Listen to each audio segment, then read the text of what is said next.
Louvado seja Deus. Vamos abrir a palavra de Deus, irmãos, em Mateus capítulo 5. Mateus capítulo 5, verso 7. Mateus 5, verso 7. Bem-aventurados os misericordiosos, porque alcançarão misericórdia. Bem-aventurados os misericordiosos, porque alcançarão misericórdia. As 4 primeiras bem-aventuranças, ensinadas pelo Senhor Jesus Cristo, tratam da nossa relação com Deus, da nossa intimidade com Deus. Mas agora o Senhor Jesus Cristo começa uma nova fase nas bem-aventuranças, um estágio mais avançado, uma escada mais elevada, porque nesta bem-aventurança e a partir desta, o Senhor Jesus Cristo vai começar a falar da nossa relação com o próximo, na nossa relação diante dos homens. As 4 primeiras trataram da questão do ser. A partir de agora, Jesus vai tratar da questão do fazer. É muito importante esta ordem, porque no cristianismo o ser vem antes do fazer. Quem é, faz. A fé sem as obras é morta. Eu não tenho dúvidas, irmãos, de que esta é uma das mensagens mais necessárias e oportunas para os dias de hoje. Porque parece que misericórdia é algo que não existe com tanta frequência na sociedade contemporânea. Mas não era diferente lá na época de Jesus. Os judeus, para quem Jesus está falando este sermão, via de regra eram pessoas cruéis, hipócritas, acusadoras, orgulhosas, egocêntricas. Parece que esta também é a radiografia da sociedade atual. Nós parece que somos até treinados, vacinados, para não termos o coração tão sensível, porque somos levados a pensar que se formos misericordiosos, as pessoas vão nos explorar e vão pular em nosso pescoço. Mas fica aqui a palavra do Senhor Jesus: bem-aventurados os misericordiosos, porque eles alcançarão misericórdia. Jesus está falando de um dever, sermos misericordiosos. E Ele está falando de uma recompensa, e a recompensa é mais misericórdia. Vamos entender que Jesus está dizendo que nós devemos ser misericordiosos aos homens, mas Jesus não está dizendo que nós vamos receber misericórdia dos homens. A recompensa da misericórdia é misericórdia, mas nós ministramos misericórdia aos homens e recebemos misericórdia de Deus.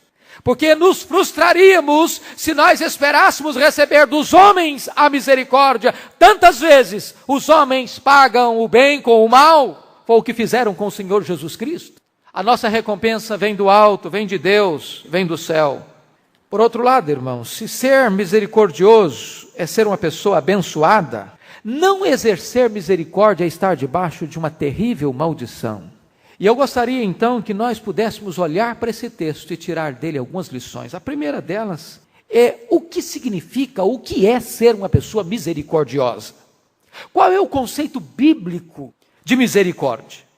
A palavra misericórdia significa lançar o coração na miséria do outro. Exercer misericórdia implica em que a outra pessoa está numa situação crítica, desesperadora, de crise, de fadiga, de aflição, de angústia, de necessidade. A palavra hebraica correspondente à misericórdia no Velho Testamento traz a ideia de você ter capacidade de entrar na outra pessoa, de praticamente ver com os seus olhos, de ouvir com os seus ouvidos, de pensar com a sua mente e de sentir com o seu coração. É como se você mudasse de endereço e entrasse na pele da pessoa e sentisse, percebesse o que ela está sentindo e percebendo na sua própria pele.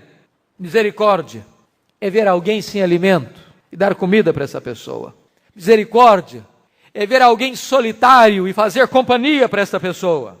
Misericórdia é atender a necessidade de uma pessoa mais do que sentir a sua necessidade. Às vezes nós até choramos, às vezes nós até nos comovemos, às vezes nós até batemos no peito e lamentamos. Que tragédia, que problema enorme. Mas isso não é misericórdia à luz da Bíblia. Misericórdia é quando você sai do estágio do sentimento para a ação, para a prática. O exemplo mais clássico que nós encontramos na Bíblia sobre misericórdia é o exemplo do Senhor Jesus Cristo. Ele foi misericordioso, em grau superlativo. Ele curou os enfermos, ele alimentou os famintos, ele abraçou as crianças, ele foi amigo dos pecadores, ele entrava na casa das pessoas escorraçadas pela sociedade, ele tocava os leprosos, ele fazia com que os solitários se sentissem amados, ele consolou os aflitos, perdoou os que haviam caído em opróbrio. Isto é misericórdia. Misericórdia é a capacidade de se envolver com alguém que está sofrendo e socorrer este alguém e ajudar este alguém. Misericórdia não se exerce com palavras, mas com atos, com ações, com atitudes. O apóstolo Paulo, quando ele está escrevendo para a sua segunda carta aos Coríntios, e quando ele estava levantando uma oferta especial para a igreja pobre de Jerusalém, da Judéia, ele disse que Deus nos concedeu a graça de ofertar aos santos. Ele entendia que a misericórdia, o socorrer o aflito, em vez de ser um favor que nós fazemos ao aflito, é uma graça de Deus a nós, de nós nos aparentarmos, de parecermos com o Senhor Jesus e demonstrarmos pelas nossas atitudes a verdadeira face do Pai, que é um Deus misericordioso. Daí, queridos irmãos, a fonte da misericórdia nunca é do nosso coração natural. Nunca ninguém é naturalmente misericordioso. Bem-aventurados os misericordiosos. Jesus não está falando de alguém que já nasce assim, com esta inclinação, com este pendor, com esta tendência, com esta generosidade. Jesus está falando de algo que só alguém que tem um novo coração, uma nova mente, uma nova vida, que nasceu de novo, pode realizar esta gloriosa obra da misericórdia na vida de outras pessoas. Chama a sua atenção para um segundo aspecto da mensagem. Vários tipos de misericórdia. Como é que nós podemos demonstrar misericórdia a alguém? Primeiro ponto, a misericórdia deve ser estendida às almas das outras pessoas. Alguém já disse que a alma é um anel de brilhante, ou é um rico diamante, melhor dizendo, num anel de barro.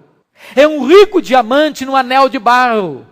Jesus diz que nós deveríamos temer, não aqueles que matam o corpo, mas não podem matar a alma. Se nós então entendemos que a alma é o timbre da imagem e semelhança de Deus em nós, não há maior ato de misericórdia do que ter compaixão pelas almas. Agostinho, o grande pai da igreja do século V, disse o seguinte, que se nós choramos pelo corpo morto, de onde a alma partiu, quanto mais deveríamos nós chorar pela alma que se apartou de Deus. Às vezes choramos pelo corpo, de onde a alma partiu, mas não choramos pela alma que partiu da presença de Deus, e às vezes foi banida para sempre e sempre da presença de Deus. Como é que nós podemos exercer misericórdia? Nós podemos exercer misericórdia advertindo as pessoas acerca do terrível perigo que elas se encontram no seu estado de rebeldia contra Deus. Existe, meus amados irmãos, aquilo que nós poderíamos chamar de cruel misericórdia. Sabe o que é uma cruel misericórdia? É aquela pessoa que vê o pecador no seu pecado e diz o seguinte, eu não quero constranger essa pessoa, eu não quero melindrar essa pessoa, eu não quero ferir a susceptibilidade dessa pessoa, eu não vou falar para ela porque ela vai ficar ofendida, ela vai ficar triste, eu vou aborrecê-la, eu vou deixá-la quietinha, sossegada, eu não vou incomodá-la. Isso é cruel misericórdia.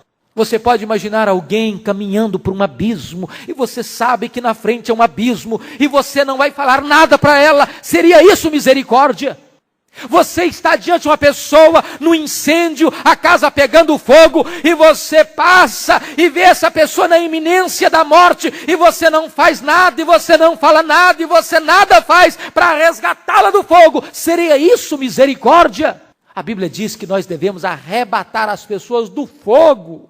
É melhor ser alertado sobre o inferno do que ir para o inferno. Mas ainda, em segundo lugar, nós devemos ser misericordiosos, irmãos, não apenas com as almas, mas devemos ser misericordiosos com o nome das pessoas. Com o nome das pessoas.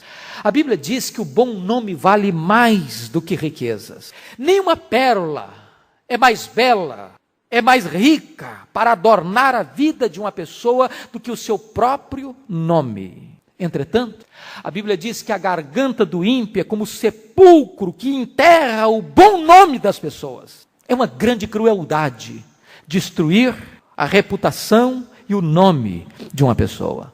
E como se pode fazer isso? Em primeiro lugar, através do orgulho. O que é o orgulho? O orgulho é quando nós, pela nossa inclinação pecaminosa, não nos alegramos com a vitória dos outros. Vocês já perceberam que é mais fácil chorar com os que choram do que se alegrar com os que se alegram? Qual é a sua atitude quando alguém vem contar a você uma bênção, uma vitória? Quando você está, às vezes, procurando emprego e alguém chega para você e diz: olha, eu fui promovido no meu emprego. Você se alegra com essa pessoa. A pessoa que tem orgulho, ela se entristece com a vitória do outro. É aquela história que já contei aqui certa feita para vocês, da cobra e do vagalume. A cobra perseguindo o vagalume. E certa hora o vagalume parou e disse: eu posso fazer uma pergunta para você? E a cobra disse: olha, eu não faço muitas concessões não, mas vamos lá. E o vagalume perguntou para a cobra: eu te fiz algum mal? Não, você não me fez nenhum mal. Eu faço parte da sua cadeia alimentar? Não, você não faz parte da minha cadeia alimentar. Mas então por que você está me perseguindo? E a cobra respondeu para o vagalume: porque eu não tolero ver você brilhar. Há pessoas que não se alegram com a vitória do outro, com o triunfo do outro, com o sucesso do outro. A outra coisa, queridos, que pode levar-nos a minar o nome das pessoas é a inveja. O invejoso é aquele que deseja o que é do outro, o lugar do outro, a reputação do outro, e se entristece, não porque não tem, mas porque o outro tem. Eu olho na Bíblia, por exemplo, quando Eliabe fica aborrecido com Davi, porque Davi vai levar um lanche a pedido e ordem do seu pai, Jessé, para Eliabe e seus 2 irmãos que estão na guerra. E Davi se propõe a enfrentar o gigante por causa da glória de Deus. Quem é este incircunciso filisteu para afrontar o exército do Deus vivo? E quando Eliabe, que já tinha fugido do gigante 80 vezes, juntamente com a soldadesca de Saul, escutou Davi dizendo que tinha coragem para enfrentar o gigante, ele olha para Davi e diz: quem é você, rapaz? Você é um presunçoso, você é um maldoso, com quem você deixou aquelas poucas ovelhas no deserto? Por causa da inveja, ele começa a questionar as motivações do seu irmão, começa a desprezar o seu irmão, começa a humilhar o seu irmão.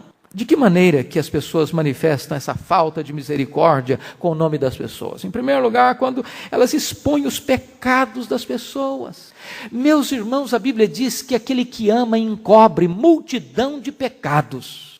Mas aquele que não tem misericórdia tem um prazer mórbido de espalhar boatos, de comentar as fraquezas, os fracassos do outro. Parece que ele sente uma compensação espiritual em denegrir a imagem do outro, para que pelo menos a sua imagem se eleve um pouco. A Bíblia diz que o caluniador, a palavra caluniador no grego é diabolos. Segunda maneira é quando passamos para frente o que ouvimos dos caluniadores. Às vezes não somos a fonte primária, mas somos o canal, o instrumento mediante o qual uma informação terrível, deletéria, negativa, maledicente, vai adiante, se espalha como fogo na pólvora.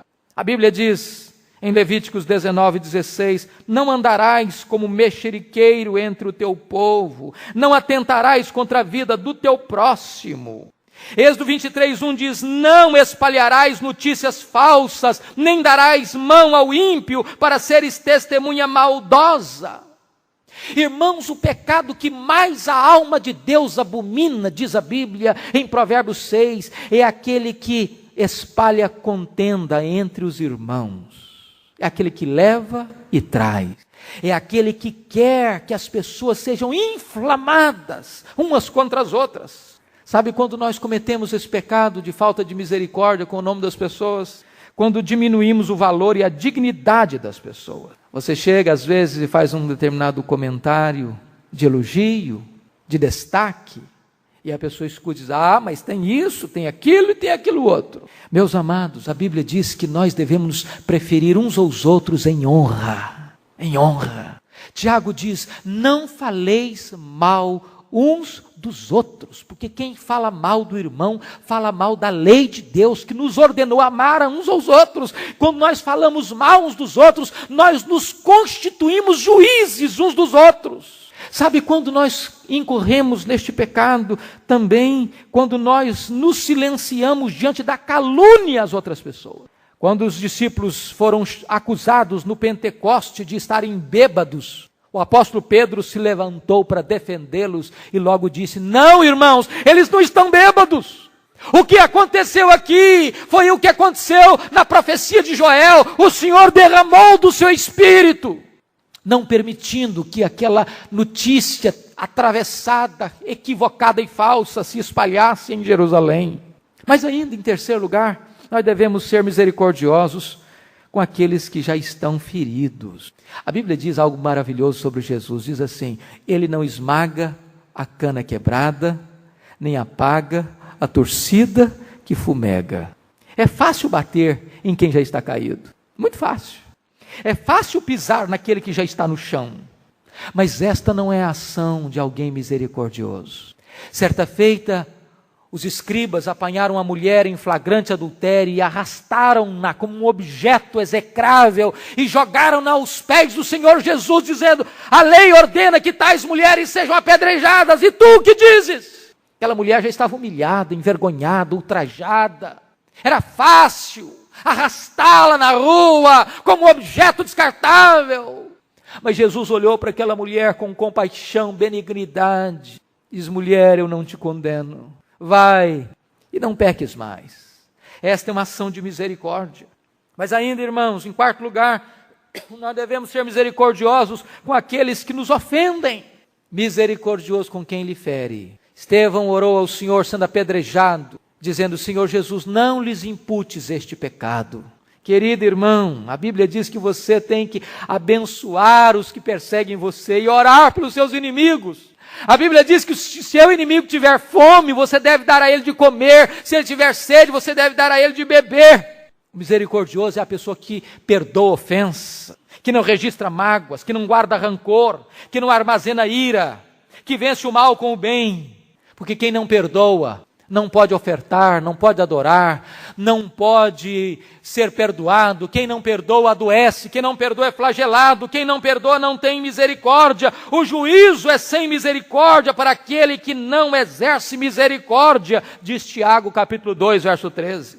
Mas queridos, mais ainda, em quinto lugar, devemos ser misericordiosos com os necessitados. Devemos acudir os necessitados. A Bíblia diz, no Salmo 41, bem-aventurado é aquele que acode o necessitado. O Senhor o livra no dia do mal. O Senhor o protege. O Senhor preserva-lhe a vida e o faz feliz na terra. Não o entrega à discrição de seus inimigos. O Senhor o assiste no leito da enfermidade e na doença lhe afofas a cama. A Bíblia diz que nós temos que abrir a alma ao faminto. E então diz a Bíblia, só então a tua luz nascerá nas trevas, e a tua escuridão será como meio-dia. A Bíblia diz que nós temos que ser generosos, irmãos, em ajudar, em socorrer aqueles que estão necessitados à nossa porta. Se alguém chegar necessitado de comida, necessitado de roupa, e você dispensá-lo, e você mandá-lo embora, e diz, vai em paz, meu irmão, Deus te abençoe, e não lhe der comida, e não lhe der roupa, como pode permanecer em você o amor de Deus? Mas eu quero olhar um outro aspecto desse texto. Vamos olhar quais são as razões que a Bíblia nos oferece para nós sermos misericordiosos. A primeira razão que nós devemos ser misericordiosos é porque quando Deus nos criou, Deus tinha um alvo, Deus tinha um projeto, Deus tinha um objetivo. Sabe qual foi o grande projeto de Deus ao criar você? É que você fosse misericordioso. A Bíblia diz assim, nós somos feitura de Deus, criados em Cristo Jesus para as boas obras. Você foi criado para isso, querido. Tudo que Deus criou com um objetivo específico. Deus criou o sol para brilhar e aquecer. Deus criou a lua para iluminar a noite. Deus criou a chuva para regar a terra. Deus criou as plantas e elas produzem segundo a sua espécie. Tudo que Deus criou cumpre o seu papel conforme estabelecido na criação. E Deus criou você e a mim para que nós exercêssemos misericórdia. Segunda razão para sermos misericordiosos, é porque quando você é misericordioso, você revela o caráter do seu Pai, o caráter do seu Deus. O Senhor Jesus disse em Lucas 6,36, sede misericordiosos, como também é misericordioso o vosso Pai. Que coisa boa! Quando você exerce misericórdia, você está parecido com o seu Pai. Isso revela que você verdadeiramente é filho de Deus. Você pertence à família de Deus. Que o coração do Pai está em você. Querido irmão, vamos parar para pensar na bondade de Deus por nós. Como Deus é generoso. Nós lemos, o irmão Zé Maria leu hoje para nós, Deus sendo rico em misericórdia por causa do grande amor com que nos amou. É assim que Deus nos trata, com misericórdia, com bondade. E a Bíblia diz que nós devemos revelar e demonstrar essa bondade aos outros. Você já parou para calcular a bondade de Deus na sua vida? Certa feita eu estava lendo a biografia de John Rockefeller, o primeiro bilionário do mundo. Ele ficou muito doente, o cabelo da sua cabeça caiu. Ele não podia andar, ele não podia trabalhar. A dieta de John Rockefeller era um copo d'água e 2 bolachas de sal por dia. O homem bilionário podia ter todas as delícias de todos os banquetes, as iguarias mais finas, mas ele só podia comer 2 bolachas de sal por dia. Foi quando ele parou para observar a vida. Quanta bondade de Deus. Quantas vezes você tem pão com fartura na sua casa e você reclama e você murmura. Quantas vezes você rejeita o pão que Deus lhe dá, com reclamações, quando Deus está lhe dando saúde. Quantas vezes você reclama quando você tem um teto para morar, quando você tem uma família, quando você tem filhos que amam você, quando você tem um cônjuge que cuida de você. Quantas vezes você reclama da vida quando você tem amigos, quando você tem irmãos, quando você tem Deus, quando você tem tudo. Quão ricas são as misericórdias de Deus por nós. Ele nos perdoou, Ele nos justificou, Ele nos adotou, Ele nos selou como propriedade dEle. Outra razão que nós temos para sermos misericordiosos, queridos, é que a Bíblia diz que quando você exerce misericórdia, isso é como um sacrifício agradável a Deus. Está lá em Hebreus 13,16, não negligencieis igualmente a prática do bem e a mútua cooperação, pois com tais sacrifícios Deus se compraz. É quando você enfia a mão no bolso e socorre alguém aflito. É como se você estivesse fazendo uma linda oração para Deus. É como se você estivesse cantando uma música suave aos ouvidos de Deus. Isso é um sacrifício que agrada o coração de Deus. A Bíblia diz em Atos 10:4, acerca de Cornélio, o anjo lhe disse: Cornélio, as tuas orações e as tuas esmolas subiram para a memória diante de Deus. Que coisa boa, queridos. Quando você ajuda alguém, isso sobe à presença de Deus como um aroma suave. Mas a última razão por que nós devemos exercer misericórdia, irmãos, é porque um dia nós daremos conta da nossa administração. Presta conta da tua administração, disse o Senhor Jesus. Um dia nós vamos comparecer diante do Senhor. E naquele dia, os homens serão julgados e condenados, porque os famintos bateram à sua porta com fome. E esta pessoa não deu de comer ao faminto. Porque o nu chegou à sua casa pedindo roupa e ele não deu roupa para o nu. Porque o doente estava precisando de uma visita e ele nunca foi lá visitar. Porque alguém um dia chegou na sua casa precisando de um leito para dormir, para sair da voragem da noite, e ele trancou a sua casa e não abriu a sua casa. Jesus Cristo disse: apartai-vos de mim. O último ponto da minha mensagem são as recompensas prometidas aos misericordiosos. Vejam vocês que eles receberão de Deus exatamente o que vão dar para os outros. Bem-aventurados os misericordiosos, porque alcançarão misericórdia. E Jesus está dizendo o seguinte: quando você é misericordioso, você é feliz. Você é feliz. Não é feliz aquele que tenta reter tudo para si. Não.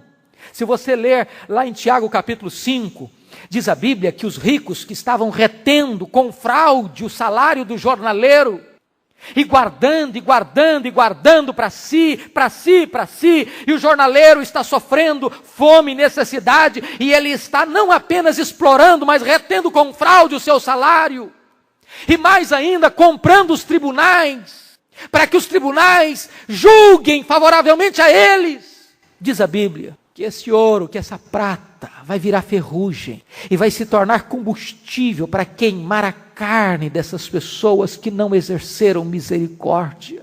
Essas pessoas não são felizes, irmão. Não são felizes. A Bíblia diz: mais bem-aventurado é dar do que receber. A alegria de dar é maior do que a alegria de receber. Meu amado irmão, você não é tão rico que não possa receber, e você não é tão pobre que não possa dar. Demonstre generosidade, querido. Paulo diz que quando você ajuda alguém, quando você contribui para alguém, quando você abençoa alguém, este alguém se volta para Deus em ações de graças e se torna um seu intercessor. Mas, queridos irmãos, precisamos deixar muito claro que ser misericordioso não é o meio de ser salvo, mas é o meio de demonstrar que se está salvo pela graça de Deus. Você vai receber a recompensa nesta vida. Você vai ser uma pessoa abençoada. Bem-aventurado aquele que acode o necessitado. Seu nome vai ser abençoado. Diz a Bíblia no Salmo 112, 5 e 6, ditoso é o homem que se compadece e empresta. Não será jamais abalado, será tido em memória eterna. Que coisa boa, você vai morrer. E daqui a pouco, os seus filhos, os seus netos, os seus bisnetos vão escutar: olha, o seu avô, o seu bisavô foi um homem misericordioso, a sua avó, a sua bisavó foi gente generosa. Seu nome vai ficar como memorial eterno para as gerações. Que coisa boa! Você não apenas terá o seu nome abençoado, querido, você será abençoado em sua prosperidade. Diz a Bíblia no Salmo 11, 25, que a alma generosa prosperará. Prosperará. Quando você dá, você está fazendo uma semeadura, diz o apóstolo Paulo. Quem semeia com fartura, com abundância ceifará. Gente suvina, gente de coração fechado, de bolso fechado, gente que nunca se compadece, é gente que tranca as próprias janelas dos céus sobre a sua cabeça. Você será abençoado ainda em sua posteridade. Diz o Salmo 37, 26, é sempre compassivo e empresta, e a sua descendência será uma bênção. Você quer abençoar seus filhos? Você quer abençoar seus netos? Você quer que a sua descendência seja abençoada na terra? Meu irmão, seja generoso. Mas a Bíblia diz que você será abençoado com vida longa. Vida longa. Bem-aventurado que acode ao necessitado, o Senhor o livra do dia do mal, o Senhor o protege e preserva-lhe a vida. Ele faz feliz na terra. Mas finalmente, queridos, a Bíblia diz que você vai ter uma recompensa, não só aqui nesta terra, mas você vai ter uma recompensa na vida por vir. A Bíblia diz que nós não somos levados para o céu pelas nossas boas obras, mas nós levamos para o céu as nossas boas obras. Diz Apocalipse 14, 13. A Bíblia diz que até um copo de água fria que você der a alguém em nome de Jesus, não ficará sem galardão. Deus há de computar cada palavra, cada gesto, cada atitude, cada manifestação de misericórdia para com a outra pessoa. A Bíblia diz em Provérbios 19, 17, que quem se compadece do pobre, ao Senhor empresta, e este lhe paga o seu benefício. Deus não fica endividado com ninguém, com ninguém. E a palavra de Deus então termina e diz assim, que no dia do juízo, o Senhor vai se voltar aos que estiverem à sua direita e vai dizer: vinde, benditos de meu Pai, entrem na posse do reino, porque eu tive fome e me deste de comer. Eu estive com sede e me deste de beber.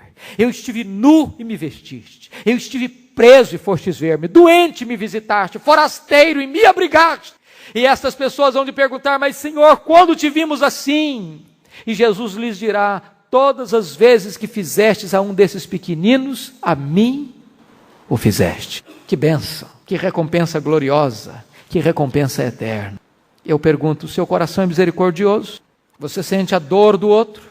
Você abre o seu coração para o outro? Você abre o seu bolso para socorrer o aflito e o necessitado. Você se importa com as pessoas que choram, que carecem de cuidado, de amor, de socorro. Você se importa com a reputação dos outros. Você tem usado o que Deus lhe deu para abençoar as outras pessoas. O mundo é melhor porque você existe.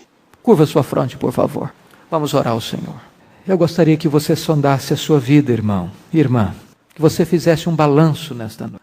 Qual foi a última vez que você demonstrou um gesto de misericórdia com alguém? Qual foi a última vez que você fez uma visita para consolar alguém?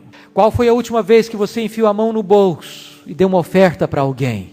Qual foi a vez última que você honrou alguém com o seu comentário?